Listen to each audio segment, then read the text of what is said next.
राजस्थान की सियासत का वो सवाल जिसका जवाब पिछले 6 सालों से पूरा देश ढूंढ रहा था, अब उस पर मोहर लग गई। क्या राजस्थान के दो सबसे बड़े सियासी दुश्मन अब दोस्त बन चुके हैं? जी हां, दिल्ली के गलियारों से एक ऐसी ही तस्वीर सामने आई है जिसने जयपुर से लेकर दिल्ली तक के सियासी गलियारों में भूकंप ला दिया है। निकम्मा और गद्दार जैसे शब्दों से शुरू हुआ यह सफर आज एक हंसते हुए, ठहाके और गर्मजोशी से मिलाए हाथ तक पहुंच गया। क्या ये सिर्फ एक फोटो है या फिर साल 2028 के लिए कांग्रेस का वो ब्रह्मास्त्र जो बीजेपी के किले को ढहा देगा? आज बात करेंगे उस सुलह की जिसने राजस्थान पॉलिटिक्स के सारे समीकरण को पलटकर रख दिया है। लंबे वक्त बाद राजस्थान के पूर्व मुख्यमंत्री अशोक गहलोत और पूर्व उप मुख्यमंत्री सचिन पायलट को एक साथ देखने का मौका मिला।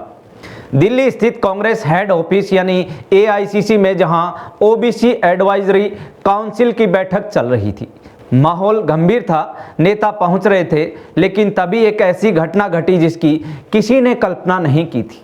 राजस्थान के पूर्व मुख्यमंत्री अशोक गहलोत की गाड़ी मुख्यालय पहुंची और ठीक उनके पीछे गाड़ी थी उप मुख्यमंत्री सचिन पायलट की। आप गौर से सुनिए, जैसे ही गहलोत गाड़ी से उतरे, सचिन पायलट ने आगे बढ़कर उनका सत्कार किया और कहा, सर, एआईसीसी में आपका स्वागत है। ये शब्द सुनने के बाद गहलोत के चेहरे पर जो मुस्कान थी वो राजस्थान की राजनीति में बर्फ पिघलने जैसा सबसे बड़ा सबूत थी।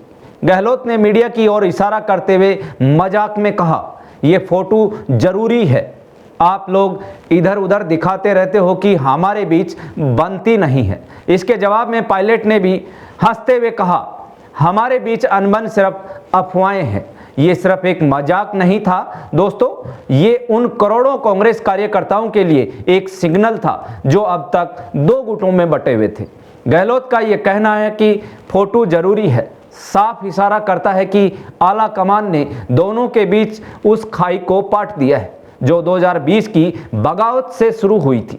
लेकिन सवाल यह है कि क्या बीजेपी के लिए ये खतरे की घंटी है?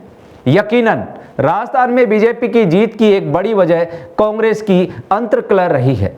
जब तक गहलोत और पायलट गुट अलग अलग थे, बीजेपी को फायदा मिलता रहा है।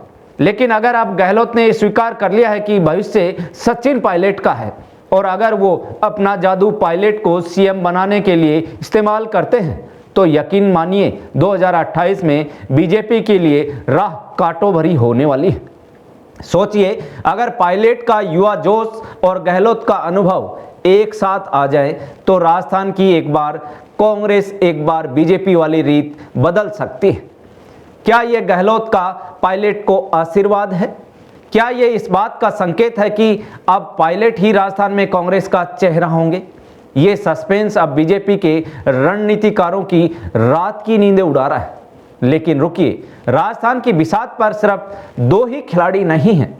एक तरफ जहां कांग्रेस में सुलह हो रही है, वहीं दूसरी तरफ नागौर के सांसद हनुमान बेनीवाल भी अपनी ताकत दिखा रहे हैं। आधी रात के बाद भी हजारों की भीड़ जुटा लेना बेनीवाल की वो ताकत है जिसे कोई भी नजरअंदाज नहीं कर सकता।